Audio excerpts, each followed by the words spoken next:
സാറേ, പശ്ചിമേഷ്യ അശാന്തമാണ് എന്ന കാര്യത്തിൽ തർക്കമില്ല. ഇറാനും ഇസ്രായേലും തമ്മിൽ ഏത് നിമിഷവും യുദ്ധം പൊട്ടിപ്പുറപ്പെടാം. പക്ഷെ ഈ സമയത്തും നമ്മളെല്ലാവരും ഉറ്റുനോക്കുന്നത് സൗദി ഇസ്രായേലിന് വേണ്ടി വലിയ രീതിയിൽ സഹായഹസ്തം നീട്ടുമോ എന്നുള്ളതാണ്. കാരണം അത്തരത്തിലാണ് ചരിത്രമെല്ലാം സൂചിപ്പിക്കുന്നത്.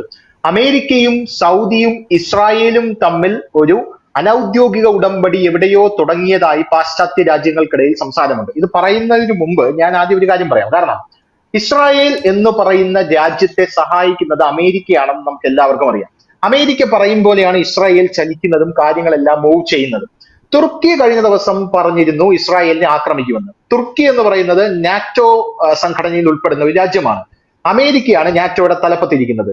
അപ്പോ തുർക്കി ഇസ്രായേലിനെ ആക്രമിക്കുകയാണെങ്കിൽ തുർക്കി അമേരിക്കയെ കൂടെ നേരിടേണ്ടി വരും. നാറ്റോ പിന്നെ ഇതിനകത്ത് ഇടപെടേണ്ട ഒരു സാഹചര്യം ഉണ്ടാവും. അതുകൊണ്ട് തുർക്കി അത് ചെയ്യില്ല എന്ന് നമുക്കറിയാം. എൽഡോഗൻ എന്ന് പറയുന്ന തുർക്കിയുടെ ഭരണാധികാരി എന്ന് പറയുന്നത് ബേസിക്കലി ഒരു മണ്ടനും ഒരു പറഞ്ഞ വാക്കിന് വിലയില്ലാത്ത ആളുമാണ് എന്ന് നമുക്ക് എല്ലാവർക്കും അറിയാം. അപ്പൊ ഈ ഒരു സാഹചര്യത്തിൽ ഈ US-ഉം സൗദിയും ഇസ്രായേലും തമ്മിലുള്ള ഒരു അനൗദ്യോഗിക ഉടമ്പടി എവിടെയോ ഫോം ആയിട്ടുണ്ട് എന്ന് പല ആൾക്കാരും പറയുന്നു. കാരണം സൗദിക്ക് തുർക്കിയെ ഒതുക്കേണ്ടത് വളരെ വലിയ ഒരു കാര്യമാണ്.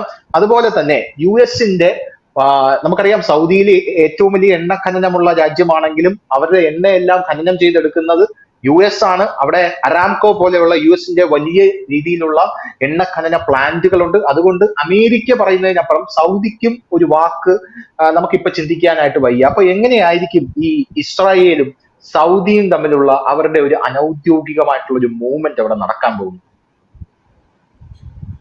ധനുഷെ, പണ്ട് 1974-ലോ 60-ലോ കണ്ടായിരുന്നു യുണൈറ്റഡ് നേഷൻസിൽ റെസൊല്യൂഷൻ വന്നു, നമുക്ക് പാലസ്റ്റൈനിന് ഒരു രാജ്യം കൊടുക്കണം. അപ്പൊ അതവിടെ കുറെ അടിയുണ്ടായി. എനിക്കറിയാലോ, UN എപ്പോഴും ഈ 160-150 രാജ്യങ്ങളുള്ള അതിൽ കുറെ അവിടെ വോട്ട് ചെയ്യും, കുറെ ഇങ്ങോട്ട് വോട്ട് ചെയ്യും എല്ലാം. പക്ഷെ അതിൽ ഒരു രാജ്യം ഇതിന്റെ അഗേൻസ്റ്റ് ആയിട്ട് വോട്ട് ചെയ്തു, കൊടുക്കേണ്ട ആവശ്യമില്ല എന്നുണ്ട്. പാലസ്റ്റൈനിന് ഒരു രാജ്യം വേണ്ട, അത് സൗദി അറേബ്യ. പാലസ്തീൻ രാജ്യം വേണ്ടെന്ന് സൗദി അറേബ്യ പറഞ്ഞു. അതായത് ലോകത്തിൽ ഇസ്ലാം ഉണ്ടായി എന്ന് കരുതപ്പെടുന്ന ആ രാജ്യം. ഞാൻ വായിച്ചു കേൾപ്പിക്കും. In 1947, ഇത് മലയാളത്തിൽ വേണമെങ്കിൽ തർജ്ജമ ചെയ്യാം. 1947, Saudi Arabia voted against United Nations partition plan for Palestine. 1947, നമുക്ക് ഇൻഡിപെൻഡൻസ് കിട്ടിയ അതേ സമയത്ത്. അതാണ് തുടക്കം. ഇനി ധനുഷിന് ചോദിക്കാം എന്റെ അടുത്ത പ്രശ്നം. അതാ, അപ്പൊ സൗദി പാലസ്തീൻ വേണ്ടാന്ന് പറയുന്നത്, അതായത് സൗദി എന്ന് പറയുന്നത് ഇസ്ലാം ആവിർഭവിച്ച രാജ്യമാണ് എന്നാണ് പല ആൾക്കാരും പറയുന്നത്. സൗദിയിലെ മക്ക മദീന കഴിഞ്ഞു കഴിഞ്ഞാൽ ഇവർക്ക് ഏറ്റവും വിശുദ്ധമായി കണക്കാക്കുന്ന സ്ഥലമാണ് അൽ അക്സ എന്ന് പറയുന്ന ആ പള്ളി. ആ പാലസ്തീനും ഇസ്രായേലും രണ്ടുപേരുടെയും യുദ്ധം എന്ന് പറയുന്നത് ആ പള്ളിയിന്മേൽ ചൊല്ലിയുള്ളതാണ് എന്നുള്ളതാണ് ഏറ്റവും വലിയ കാര്യം എന്ന് പറയുന്നത്. അപ്പോ സൗദി അറേബ്യ അത് വേണ്ട എന്ന് പറയുന്നത് എന്ത് താല്പര്യത്തിന്റെ പുറത്താണ്? നമുക്ക് പണ്ട് ഒരു അറബ് ഇസ്രേലി കോൺഫ്ലിക്റ്റ് നടന്നിരുന്നു, നമുക്ക് എല്ലാവർക്കും അറിയാം. അത് ഒരു വലിയൊരു അടിയായിരുന്നു. 1948 തൊട്ട് തുടങ്ങിയതാണ് അത്. അതില് സൗദി അറേബ്യ സപ്പോർട്ട് ചെയ്തത് അറബ് ലീഗിനെയല്ല, അഗേൻസ്റ്റ് ഇസ്രായേൽ സപ്പോർട്ട് ചെയ്തത്. ഓക്കെ, അപ്പൊ അറബ് ലീഗ് എല്ലാം കൂടിയിട്ട് ഇസ്രായേലിന്റെ നേരെ കൂടി. സൗദി അറേബ്യ അറബ് ലീഗിന് സപ്പോർട്ട് ചെയ്തു, കുഴപ്പമില്ല. പക്ഷേ ഇതിന്റെ കോൺഫ്ലിക്റ്റിൽ എപ്പോഴും ഉണ്ടാവുന്ന ഒരു കാര്യം എന്ന് പറഞ്ഞാൽ Saudi Arabia behind the scenes ഇസ്രായേലായിട്ട് എപ്പോഴും ഒരു ടോക്സ് നടത്തിക്കൊണ്ടിരുന്നു. ഡിപ്ലോമസി ആയിട്ട്, ഇന്റലിജൻസ് ആവട്ടെ, അതൊരു സെക്യൂരിറ്റി റീസൺ വരെയാവട്ടെ. സൗദി അറേബ്യയിൽ അവിടുത്തെ ഭരണം ഒരു ഫാമിലിയുടെ കയ്യിലാണ്. അത് നമ്മുടെ ഗൾഫിൽ മൊത്തം തന്നെയാണ് പരിപാടി. ഡെമോക്രസി എന്ന് പറഞ്ഞ പരിപാടിയില്ല. പക്ഷെ മുഹമ്മദ് ബിൻ സൽമാൻ ഒരു മോഡേണിസ്റ്റ് ആയിട്ടാണ് വന്നിരിക്കുന്നത്. അങ്ങനെ ഒരു കാഴ്ചപ്പാടൊക്കെയാണ്. പക്ഷെ ഈ പറഞ്ഞ മാതിരി ഇറാന്റെ കൂടെയുള്ള കുഴപ്പമാണ് സൗദി അറേബ്യ ഇസ്രായേലിനെ അങ്ങോട്ട് കൊണ്ടുപോയത്. നമുക്ക് എല്ലാവർക്കും അറിയാം, ഇറാന്റെ ന്യൂക്ലിയർ ഫെസിലിറ്റീസിനെ ബോംബ് ചെയ്യാൻ കുറെ പ്രാവശ്യം സൗദി അറേബ്യക്ക് വേണ്ടിയിട്ട് ഇസ്രായേൽ ട്രൈ നോക്കിയിട്ട്. ഇസ്രായേൽ ഒരിക്കൽ ഓൾമോസ്റ്റ് അടിച്ചതാണ്, ഒരിക്കൽ അടിച്ചു, പിന്നെ ഒന്ന് പാകിസ്ഥാൻ അടിക്കാൻ വെച്ചത് നെക്സ്റ്റ്. അത് പക്ഷെ അന്നത്തെ നമ്മുടെ അവിടുത്തെ കോൺഗ്രസ് സർക്കാർ സമ്മതിച്ചില്ല. ആ പ്ലെയിൻ ഇന്ത്യയിലേക്ക് എൻട്രി ചെയ്യുന്നുണ്ട്, അവർ സമ്മതിച്ചില്ല. പക്ഷെ അത് കഴിഞ്ഞൊരു വാർമിംഗ് അപ്പ് എവിടെ വന്നതെന്ന് പറഞ്ഞാൽ 2005 ഈ സൗദി അറേബ്യയും ഈ വേൾഡ് ട്രേഡ് ഓർഗനൈസേഷനിൽ ചേർന്നു. വേൾഡ് ട്രേഡ് ഓർഗനൈസേഷനിൽ ഒരു റൂൾ ഉണ്ട് ധനുഷ്, ഒരു മെമ്പർ വേറൊരു മെമ്പറിന്റെ മേലെ ബാൻ ഇടാൻ പറ്റില്ല. അപ്പൊ നമ്മളും പാകിസ്ഥാനെ കൂടി ബാൻ ഇടാൻ പറ്റില്ല പാകിസ്ഥാന്റെ മേലെ. അവിടുത്തെ പ്രോഡക്ട്സ് നമ്മൾ വാങ്ങിക്കില്ല, വിൽക്കില്ല എന്നുള്ള പരിപാടി പറ്റില്ല. WTO ആകുമ്പോൾ എല്ലാവരും റൂൾ ഒന്നാണല്ലോ. അപ്പൊ സൗദി അറേബ്യ ഇസ്രായേലിനെ സപ്പോർട്ട് ചെയ്യേണ്ടി വന്നു. ഞാൻ പറഞ്ഞു വരാൻ കാരണം എന്താ അറിയാം, ഈ ഇത് പതുക്കനെയാണ് നടക്കുന്നത്. അത് കഴിഞ്ഞ് നമുക്ക് ഈ അറബ് സ്പ്രിംഗ് എന്നൊരു റെവല്യൂഷൻ ഉണ്ടായി. കുറെ രാജ്യങ്ങളിൽ പ്രൊട്ടസ്റ്റ് നടന്നു. അതൊക്കെ നടന്നപ്പോൾ ഇസ്രയേൽ അപ്പോഴും പറഞ്ഞത് നമ്മൾ ശരിയാണ് ഇസ്രയേൽ പറഞ്ഞത്, നമ്മൾ ഒരു ക്ലീൻ മൈൻഡ് കൊണ്ട് ആലോചിച്ച് നമുക്കറിയാം, ഒരു പീസ്ഫുൾ ആയിട്ടുള്ള കൺട്രി ആ റീജിയനിലുള്ളത് സൗദി അറേബ്യയാണ്. അത് വേറെ എന്ത് കാരണമാവട്ടെ, അത് അവിടുത്തെ രാജഭരണം, പിന്നെ പറഞ്ഞ ഒരു സ്ട്രിക്റ്റ് ആയിട്ടുള്ള ലോ, അവിടുത്തെ വല്ലതും ചെയ്തു കഴിഞ്ഞാൽ തലവെട്ടലും ആ പരിപാടിയിലൊക്കെ ഉള്ളതാണ്. അവിടുത്തെ അവരുടെ പാലസിനുള്ള പോളിറ്റിക്സ് അത് വേറെയുണ്ട്. അത് പിന്നെ നമുക്ക് പറയേണ്ട ആവശ്യം, അത് എല്ലാ രാജ്യങ്ങളിലും ഉണ്ട്. ഒമാൻ തൊട്ട് നിങ്ങൾക്ക് UAE വന്നു കഴിഞ്ഞാലും ഖത്താറിലായാലും ഒക്കെ റോയൽ ഫാമിലീസ് ആണ് ഭരിക്കുന്നത്. പക്ഷേ ഇസ്രയേൽ അപ്പോഴും പറയണത്, ഈ ന്യൂയോർക്ക് ടൈംസിൽ വന്നൊരു സ്റ്റോറി ആയിരുന്നു, ദാറ്റ് ഇസ്രയേൽ അപ്രൂവ് ഒരു ജർമ്മൻ ലിയോപ്പാർഡ് ടാങ്ക് എന്ന് പറഞ്ഞാൽ അത് ഇസ്രയേലിന്റെ കട കിടക്കുന്നുണ്ടായിരുന്നു. 200 ടാങ്ക് സൗദി അറേബ്യക്ക് സപ്ലൈ ചെയ്തു ഇസ്രയേൽ. ജർമ്മൻ ടാങ്ക് ആയിരുന്നു, പക്ഷെ അത് അപ്രൂവൽ വരുന്നത് ഇസ്രയേലിന്റെ കയ്യിൽ നിന്നായിരുന്നു. അവരെടുത്തായിരുന്നു ടാങ്ക് കൊടുത്തു.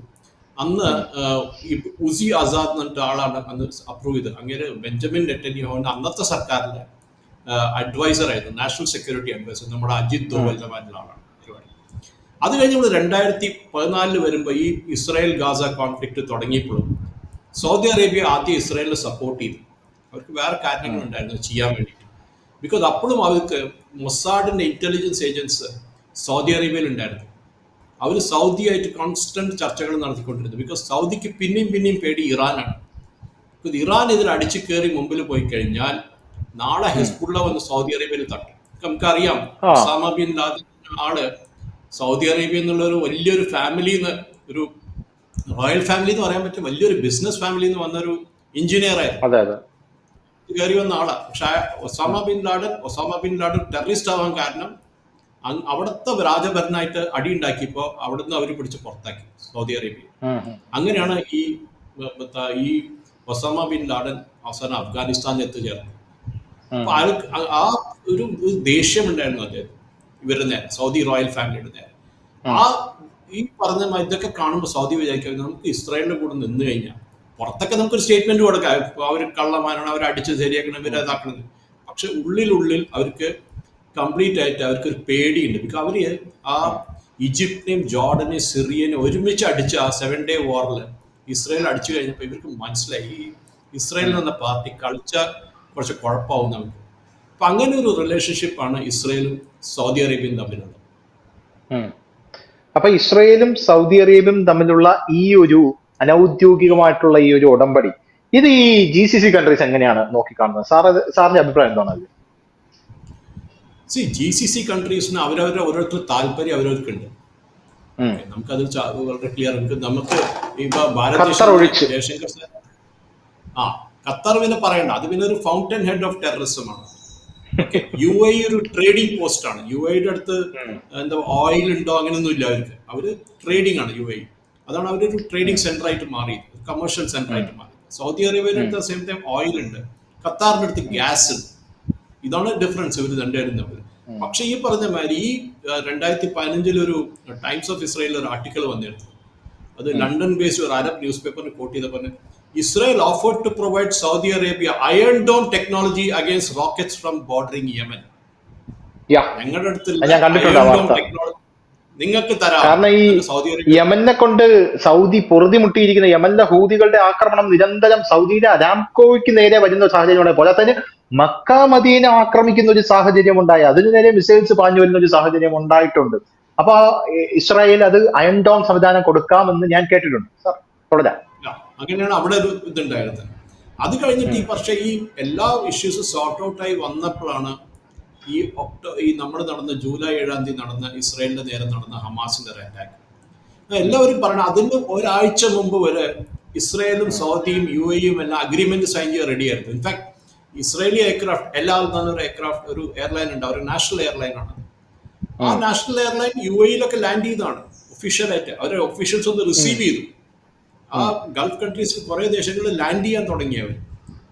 എനിക്ക് ഇപ്പൊ ഇന്റർനാഷണൽ ഒഫീഷ്യൽസ് എല്ലാം പറഞ്ഞ ഈ അറ്റാക്ക് ഹമാസ് നടത്താൻ കാരണം ഇറാൻ പറഞ്ഞിട്ടാണ് നടത്തിയത്. ബിക്കോസ് ഈ നോർമൽ റിലേഷൻഷിപ്പ് സൗദി, UAE, ഈ പറഞ്ഞ ഈവൻ ഒമാന്റെ കൂടെ ആയിക്കഴിഞ്ഞാൽ ഇറാൻ ഒറ്റപ്പെട്ടു.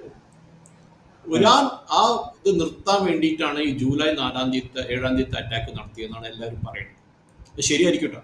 ബിക്കോസ് അത് കഴിഞ്ഞപ്പോഴാണ് പിന്നെ എല്ലാവരും മാറി, ഒരു സ്റ്റാൻഡ് മാറി. ഇസ്രായേൽ ഉം, അതാണ്, ഇസ്രായേൽ ആൾക്കാരെ കൊല്ലണം, ജനങ്ങളെ കൊല്ലണം, അത് എന്ന് പറഞ്ഞു. ഉം, ഉം, അവിടെ വെച്ചൊരു വേറെ ഡിപ്ലോമാറ്റിക് ബ്രേക്ക് ഉണ്ടായിരുന്നു. പക്ഷേ ഉം, സൗദി അറേബ്യക്ക് ഇപ്പോഴും അറിയാം എവിടെ നിന്നാണ് ഇസ്രായേലിന്റെ ടെക്നോളജി വരുന്നത്. ഈ പറഞ്ഞ ഉം, മാതിരി യമനായാലും ഹൂത്തീസിന്റെ ത്രെറ്റ് അവർക്ക് ഇപ്പോഴും ഉണ്ട്. അവിടുത്തെ ഉം, രാജഭരണത്തിൽ പേടിയുണ്ട്, നാളെ ഇവര് നമ്മളെ വന്ന് തട്ടുമോ എന്നുള്ളൊരു പേടിയുണ്ട്. നാളെ ഒരു ഉം, പാലസ് കൂ ഉണ്ടാവുമോ എന്ന് പേടിയുണ്ട് ഇവർക്ക്, സൗദി അറേബ്യക്ക്. ഉം, അപ്പൊ അത് ഉണ്ടാവാണ്ടിരിക്കണേ ഇസ്രായേലിന്റെ ഇന്റലിജൻസ് ഉപയോഗിക്കും. അത് മൊസാഡ് ആവട്ടെ, ഷിൻബേറ്റ് ആവട്ടെ, ഏത് വേണമെങ്കിൽ. ഇതൊരു ഉം. വലിയ കാരണം. അപ്പൊ നമ്മൾ ഇതിന്റെ കുറെ ഈ പറഞ്ഞ ബിലോ ദ സർഫേസ് കുറെ പരിപാടികളുണ്ട്. അത് ഉം, ഡിസ്കസ് ഉം, ചെയ്താൽ നമുക്കൊരു അരമണിക്കൂർ കൂടി വേണ്ട വരും. ഞാൻ മൊത്തം പറഞ്ഞുതരാം അതിനെ പറ്റിയിട്ട്. ഉം. പക്ഷെ ഈ ഈ ഓൺ ദ സ്കിൻ, സത്യം പറഞ്ഞ ഇത് സോറി, കേൾക്കുമ്പോൾ എനിക്ക് മനസ്സിലാവുന്നത് സൗദി അറേബ്യക്ക് ഇസ്രയേലിന്റെ ടെക്നോളജി വേണം. അതുകൊണ്ട് സൗദി അറേബ്യ ഇസ്രയേലിനെ അനൗദ്യോഗികമായിട്ട് സഹായിക്കാൻ പല രീതിയിൽ തയ്യാറാകുന്നു. ഇപ്പൊ ഇവര് പറയുന്ന പോലെ ചിന്തിക്കുന്നവർക്ക് ദൃഷ്ടാന്തമുണ്ട് എന്ന് പറയുന്നത് പോലെ നമ്മൾ ചിന്തിക്കുമ്പോൾ സൗദി അറേബ്യയും US-ഉം ഇസ്രായേലും തമ്മിൽ സാർ പറയുന്ന പോലെ ഒരു ടൈപ്പ് ഉണ്ട്. ഉണ്ട്. സൗദി അറേബ്യ ധനുഷ് പറഞ്ഞ മാതിരി അവിടുത്തെ അവരുടെ ബിസിനസ്, സ്പെഷ്യലി ഓയിൽ ബിസിനസ് നിൽക്കുന്നത് മുഴുവൻ US-ന്റെ ഹെൽപ്പ് കാരണം. യാ, ഈവൻ കറക്റ്റ്. പ്രൈസ് ഡിറ്റർമൈൻ ചെയ്യുമ്പോൾ US പറയും ഒപ്പക്കിന്റെ അടുത്ത് നിങ്ങൾ അടിച്ചു കയറ്റും, ഒരു നാളെ തൊട്ട് കുറെ $1 million എക്സ്ട്രാ അടിച്ചു കയറും, അപ്പൊ പ്രൈസ് കുറയും, റേറ്റ് കുറയും ക്രൂഡ് ഓയിലിന്. പക്ഷെ സൗദി ചിലപ്പോൾ കേൾക്കും, ചിലപ്പോൾ കേൾക്കില്ല. പക്ഷെ അവിടെ നടന്ന അടികൾ, സൗദിയുടെ ഉള്ളിൽ തന്നെ അവരുടെ റോയൽ ഫാമിലിയിൽ കുറെ പ്രോബ്ലംസ് ഉണ്ട്, അതില്ലാന്ന് നമുക്ക് സമ്മതിക്കേണ്ടി പറ്റില്ല. പക്ഷെ അതിന്റെ ഒരു ഒരു ഒരു എന്താ പറയുക, സ്റ്റെബിൾ കൺട്രി, ഒരു സ്റ്റേബിൾ, അതുപോലെ മോഡേണൈസേഷൻ. സൗദിയിൽ നടന്ന മോഡേണൈസേഷൻ, അവിടുത്തെ സ്ത്രീകൾക്ക് വണ്ടി ഓടിക്കാം, അവിടെ ഡെമോക്രസി വോട്ട് ചെയ്യാം, അങ്ങനെ കുറെ പരിപാടികൾ പുതിയതായിട്ട് കൊണ്ടുവന്നിട്ടുണ്ട്. മുഹമ്മദ് സൽമാൻ തിയേറ്ററുകളൊക്കെ വന്നു ഇപ്പോ. MBS എന്ന് പറയില്ല, ഇപ്പൊ പറയുന്ന ആൾ തിയേറ്ററിൽ തുറന്നു, ഇനി അടുത്ത പബ്ബ് തുറക്കും. അപ്പൊ MBS is A very modern ആള്, സമ്മതിക്കാണ്ട് പറ്റില്ല. ഹീസ് ഐ തിങ്ക് ആ വെസ്റ്റ് ഏഷ്യയിൽ നോക്കിക്കഴിഞ്ഞാൽ മൊത്തത്തിൽ ഒരു സിംഗുലർ ലീഡർ എന്ന് പറഞ്ഞാൽ അത് MBS ആണ്. എന്താ സൗദി അറേബ്യ സൗദിയുടെ കാശുള്ള നല്ല, നിയോം സിറ്റി ഇപ്പൊ വരുന്നുണ്ടല്ലോ, നിയോം സിറ്റി. അതേപോലെ. അപ്പൊ ഈ MBSന്റെ ഒരു കാഴ്ചപ്പാട് എന്താന്ന് പറഞ്ഞാൽ നമുക്ക് ടെക്നോളജി കൊണ്ട് അങ്ങനെ പറഞ്ഞോളൂ. ഞാൻ അടുത്ത 10 കൊല്ലം കണ്ട് അതിന് ഞാൻ I make as good as Europe, I make Saudi Arabia എന്ന് അങ്ങനെ ഒരു ലുക്കൗട്ട് ഉണ്ട് ആൾക്ക്. പക്ഷെ അങ്ങനെ ആവണമെങ്കിൽ ഇവരുടെ കുറെ ഹെൽപ്പ് വേണ്ട. ഇസ്രായേൽ മാത്രമല്ല, പക്ഷെ ഇസ്രായേലും വേണം. എഞ്ചിനീയറിംഗ് വേണോ, ജർമ്മനിയുടെ അടുത്ത് പോകണം. ടെക്നോളജി വേണോ, ഇസ്രായേലിന്റെ അടുത്ത് പോകണം. ആർട്സ് ആൻഡ് കൾച്ചർ വേണോ, ഫ്രാൻസിന്റെ അടുത്ത് പോകണം. ഇത് ഓരോ രാജ്യത്തിന്റെ അടുത്ത് പോയാലാണ് നമുക്ക് കിട്ടുക എന്ന് സൗദി അറേബ്യക്ക് നന്നായിട്ട് അറിയാം. അപ്പൊ അതിൽ ഈ പറഞ്ഞ മാതിരി ഈ ചെറിയൊരു ഈ ഗാസയിൽ നടക്കുന്ന അറ്റാക്ക്, അത് സൗദി അറേബ്യക്ക് അറിയാം നാളെ ചിലപ്പോൾ ഹെസ്ബുള്ള തോക്ക് ഇങ്ങോട്ട് തിരിച്ച് ഇങ്ങോട്ട് അടിക്കും ചിലപ്പോൾ എന്നുള്ള കാര്യം. ഊത്തിക്കാർ അങ്ങോട്ട് അടിക്കുന്നത് ചിലപ്പോൾ ഇവരുടെ മേലെ അടിക്കും, പറഞ്ഞാൽ അരംകോ ഫെസിലിറ്റീസിന് മേലെ അടിക്കാൻ ചാൻസ് ഉണ്ട്, അവരെ എയർപോർട്ടിനെ അറ്റാക്ക് ചെയ്യാൻ ചാൻസ്. ഇതൊക്കെ അറിഞ്ഞിരിക്കണമെങ്കിൽ ആദ്യം ഇസ്രായേലിനോട് ചോദിക്കണം, അണ്ണാ പറഞ്ഞതാ ഇവിടുന്ന് അവർ ഫയർ ചെയ്യണേ, ആദ്യം നമുക്ക് റെഡി ആയിരിക്കാമല്ലോ. പക്ഷെ അവർ ടെക്നോളജി ഇല്ല നിർത്താൻ വേണ്ടിയിട്ടുള്ളത്. അത് വേണമെങ്കിൽ ഇസ്രായേലിൽ നിന്ന് വാങ്ങണം, അയൺ ഡോം വേണമെങ്കിൽ വാങ്ങണം. ഈ S-400 നമ്മൾ വാങ്ങിച്ചിട്ടുണ്ടോ അതേമാതിരി സിസ്റ്റം നമ്മുടെ ആർമി ഉപയോഗിക്കുന്ന അതാണ്. നോർത്ത് ഇന്ത്യയിൽ കാണാം, നോർത്തില് ചൈനയുടെ അഗേൻസ്റ്റ് പാകിസ്ഥാന്റെ അഗേൻസ്റ്റ് നിൽക്കുന്നത് S-400 ആണ്. സെയിം അയൺ ഡോം ടെക്നോളജിയാണത്. പക്ഷെ അത് കിട്ടാൻ വേണ്ടി നമുക്ക് എത്ര കഷ്ടപ്പെട്ടു എന്ന് നമുക്കറിയാം. US പട്ടണത്തെ ട്രൈ ചെയ്ത് നിർത്താൻ വേണ്ടിയിട്ട്. പക്ഷെ എന്നിട്ടും റഷ്യ നമുക്ക് സപ്ലൈ ചെയ്തു.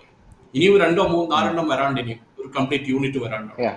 അപ്പൊ ഈ ഒരു ടെക്നോളജി വെച്ച് സൗദി അറേബ്യക്ക് ഇപ്പോഴുള്ള മോഡേൺ പാർലൻസിൽ പേടി ഇറാൻ ബേസ്ഡ് ടെററിസ്റ്റ് ഗ്രൂപ്പ്സിനെയാണ്. ഇറാനെ ഒതുക്കി കഴിഞ്ഞാൽ സൗദി അറേബ്യ എത്ര കാശ് വേണമെങ്കിൽ ഇറക്കാൻ റെഡിയാണ്. അതിന് അവർ ഇസ്രായേലിന് വേണമെങ്കിൽ കാശും കൊടുക്കും. ഈ പറഞ്ഞ മാതിരി നമ്മുടെ നാട്ടിലെ എന്താ പറയുക ഗുണ്ടകൾക്ക് കൊടുക്കില്ലേ, കൊട്ടേഷൻ കൊടുക്കണ മാതിരി ഒരു കൊട്ടേഷൻ അവർ കൊടുക്കും. നിങ്ങൾ അങ്ങോട്ട് ചെയ്തോ, ഞങ്ങൾ കണ്ണടച്ചിരിക്കാം. പക്ഷെ ഞങ്ങൾക്ക് ഇറാനിൽ നിന്ന് ത്രെട്ട് വരാൻ പാടില്ല. അതിന് ഇസ്രായേലിന്റെ ഈ പറഞ്ഞ മാതിരി ഏതിന്റെ കാൽ പിടിക്കാൻ അവർ റെഡിയാണ്. ആ കാര്യത്തിൽ they will get it done, അത് സംശയമില്ല. സൗദി അറേബ്യക്ക് അവർക്കൊരു ലീഡർഷിപ്പ് റോൾ വേണം വെസ്റ്റ് ഏഷ്യൻ, അത് സൗദി തരും. Perfect discussion. എന്തായാലും ലബനോനിൽ നിന്നൊക്കെ ആൾക്കാരോട് ഒഴിഞ്ഞു പോകാനായിട്ട് US-ഉം UK-യും ഒക്കെ നിർദ്ദേശിച്ചിട്ടുണ്ട്. ഇന്ത്യ നേരത്തെ പറഞ്ഞിട്ടുണ്ട് എല്ലാവരും ഒഴിഞ്ഞു പോകണം, ഇനി സന്ദർശക രാജ്യം അങ്ങോട്ടേക്ക് പോകരുത്, മിഡിൽ ഈസ്റ്റ് കലാപ കലുഷിതമായിക്കൊണ്ടിരിക്കുകയാണ്. ഇപ്പോ വലിയ രീതിയിലുള്ള ഒരു യുദ്ധമൊന്നും വരില്ല എന്നാണ് ഞാൻ പോലും ആദ്യം വിചാരിച്ചിരുന്നത്. കാരണം പശ്ചിമേഷ്യ ഒന്ന് ഡൗൺ ആയി കഴിഞ്ഞാൽ അമേരിക്കയുടെ ഡോളറിന്റെ ഒക്കെ വിലയൊക്കെ ഇടിയുന്ന ഒരു സാഹചര്യം ഉണ്ടാവും, അവർക്ക് കച്ചവടം നടക്കില്ല. അതുകൊണ്ട് ഇസ്രയേൽ കയറി അടിക്കാതിരിക്കാനുള്ള പല കാര്യങ്ങളും ചെയ്യുന്നുണ്ട്. ഖത്തറിനകത്ത് കയറി ഹമാസിന്റെ തലവനെ തട്ടാതിരിക്കാൻ അമേരിക്ക ഇസ്രായേലിനോട് പറയുന്ന സാഹചര്യം ഉണ്ടായിട്ടുണ്ട്. കാരണം ഖത്തറിനകത്ത് കയറി ഇസ്രായേൽ എന്തെങ്കിലും പ്രവൃത്തി കാണിച്ചു കഴിഞ്ഞാൽ GCC രാജ്യങ്ങളുടെ മുഴുവൻ പ്രതിഷേധം ഇസ്രായേലിന് നേരെയും വരും, അമേരിക്കയ്ക്ക് നേരെയും വരും. ഇതൊക്കെ വലിയ വിഷയമാണ്. അതുകൊണ്ട് അമേരിക്ക എത്രയൊക്കെ ജാഗരൂകമായിട്ട് കളിച്ചിട്ടും ഓരോ ദിവസം കഴിയും തോറും ആ പ്രദേശത്ത് കലാപകലുഷിതമായിക്കൊണ്ടിരിക്കുകയാണ്, യുദ്ധമുഖരിതമായിക്കൊണ്ടിരിക്കുകയാണ്, വലിയ രീതിയിലുള്ള സംഘർഷങ്ങൾ ഉടലെടുക്കുകയാണ്. വരും ദിവസങ്ങളിൽ എന്തായിരിക്കും, യുദ്ധം ഉണ്ടാകാതിരിക്കട്ടെ എന്നാണ് നമ്മുടെ എല്ലാവരുടെയും ആഗ്രഹം. എങ്കിലും വരും ദിവസങ്ങളിൽ എന്തായിരിക്കും അവിടുത്തെ അവസ്ഥ നമുക്ക് കണ്ടു കഴിഞ്ഞറിയാം. Thank you sir, thank you so much. നമസ്കാരം. കൂടുതൽ വാർത്തകളും വിശേഷങ്ങളും നിങ്ങളിലേക്ക് എത്താൻ ABC മലയാളം സബ്സ്ക്രൈബ് ചെയ്യുക, ബെൽബട്ടനും അമർത്തുക.